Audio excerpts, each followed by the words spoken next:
Influencer couple na sina Kong na mas kilala bilang si Kong TV at V. Cortez ikinasal na.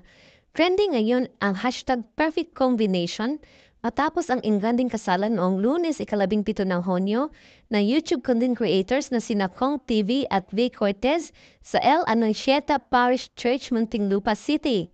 Marami ang napasan na all dahil sa nagniningning na gown ni V at on-fleek na kasuotan ni Kong.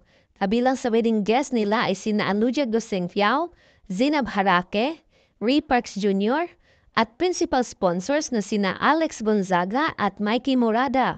Bukod sa kasal, pinag-uusapan din sa social media ang buong love story ni Kong at V. Ayon sa kanilang mga vlogs, si V ang unang nag-first move kay Kong dahil sa tuwa niya sa mga video ni Kong noong nagsisimula pa lamang ito. Pabilis siyang nag-apply bilang ka-love team ng vlogger.